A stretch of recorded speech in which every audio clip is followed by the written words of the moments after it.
Live from Fargo and serving you on TV, online, and on the go. This is Valley News Live 10 at 10. A stunning cold case confession today in Minnesota brings a 27-year-old murder mystery to an end.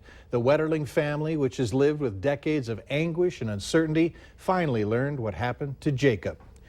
Good evening, everyone. Thanks so much for joining us tonight. Jacob Wetterling was just 11 years old when he was kidnapped and killed. With Jacob's parents among those inside a packed courtroom, the man who said he did it described in graphic detail what happened that October day in 1989. What you're about to hear is profoundly disturbing. NBC's Stephanie Gosk has the story. Jacob, I'm so sorry.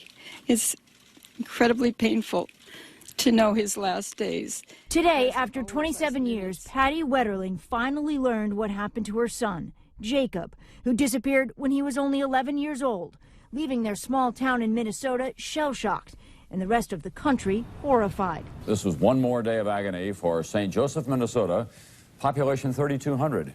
In a federal courthouse, Danny Heinrich described in detail how he says he kidnapped and sexually abused the young boy. According to reporters in court, Heinrich told the judge, "I was driving on a dead-end road. I noticed 3 children on their bicycles with a flashlight." At the time, Jacob's brother described how the 2 of them and a friend were held at gunpoint. He told us to put our bikes in the ditch and lay down. Heinrich says he drove away with Jacob, handcuffing him. The boy asked, "What did I do wrong?" Heinrich told the court he sexually abused Jacob and then shot him at the edge of the woods. Investigators did question Heinrich at the time, but there was never an arrest.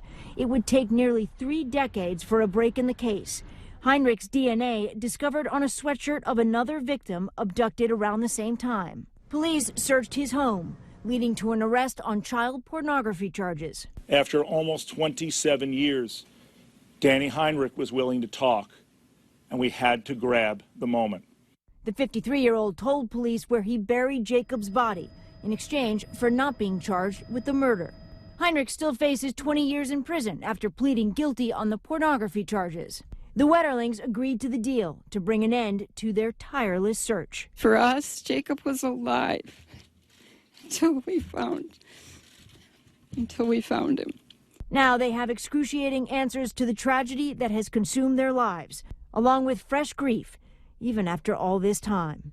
Stephanie Gosk, NBC News, New York. After hearing details about the kidnapping and killing, some tonight are holding their children a little tighter, reminding them how to stay safe. Valley News Team's Giovanna Simic spoke with local parents who say you can never be too careful when it comes to the safety of a child.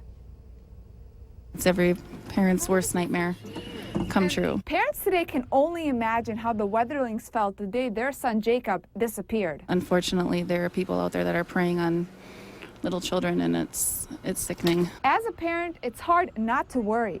The families I spoke with say they are using this case to teach their kids about safety. Always be aware of your surroundings, and if you ever feel like you're in danger, run to someplace, scream, make sure that you can stay safe. Trust their gut. If something doesn't feel right, if somebody approaches them, we've always told them to scream and run. Parents say the world is more dangerous today than the one they grew up in. I remember when I was a child, that's not something that, we necessarily concerned ourselves with. Talking to your child about safety can be difficult, but necessary to keep them unharmed. You don't want to give them a complex about, everything and have them worried and anxious either. You can't tell anybody too many times how much you love them.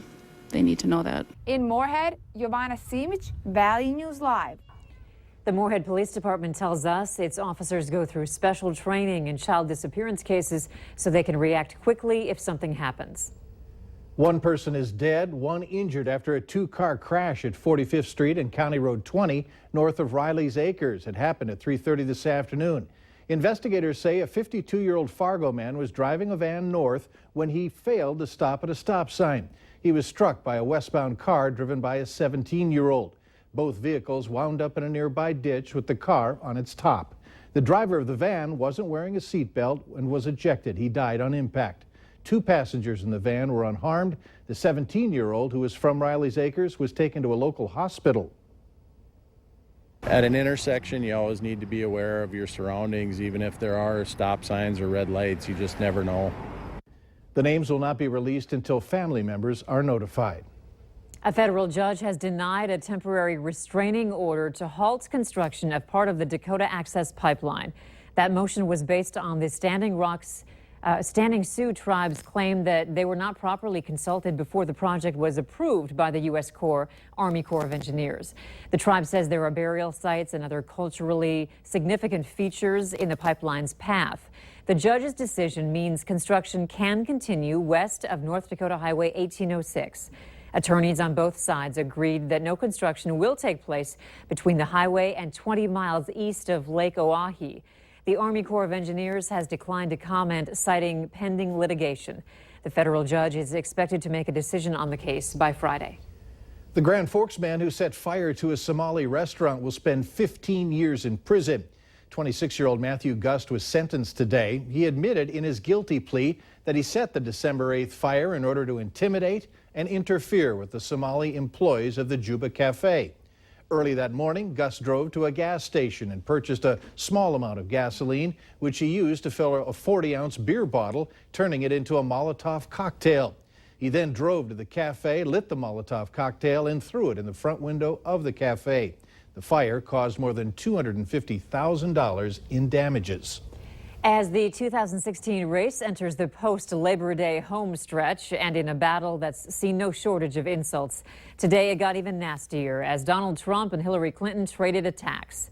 Today's NBC News battleground map shows Clinton would likely have the 270 electoral votes needed to win the White House, and a new SurveyMonkey online poll shows Clinton's lead is steady at 6 points. But there are also troubling signs for her. A poll out today of likely voters has Donald Trump up by 2 points. Clinton, however, is still battling an ongoing challenge, making the voters trust her.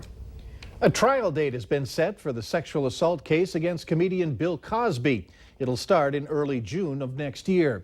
This case involves accusations by Andrea Constand after she said Cosby drugged her and sexually assaulted her. Dozens of women have accused Bill Cosby of sexual assault going back decades, saying he drugged them. Cosby has denied all the allegations. If convicted, he could be sentenced up to 10 years in prison. Fargo leaders have approved a preliminary budget for next year that calls for a larger decrease in property taxes. When the mayor first proposed it, he called for a $1 mil decrease in the property tax levy. This plan calls for a $2 mil drop. Tonight, an attempt to lower that by another mil failed. The 2017 plan totals $265.5 million. That's a 1.65% increase. You'll get your turn to comment on it at a public hearing slated for September 26th. The final budget has to be approved by early October. Starting tomorrow, the eastbound lane of 1st Avenue North will be closed to through traffic between 16th and 20th Streets. The closure is for a sewer repair. It's expected to be in place for 1 week. And also starting tomorrow, Broadway between 9th and 10th Avenues North will be closed.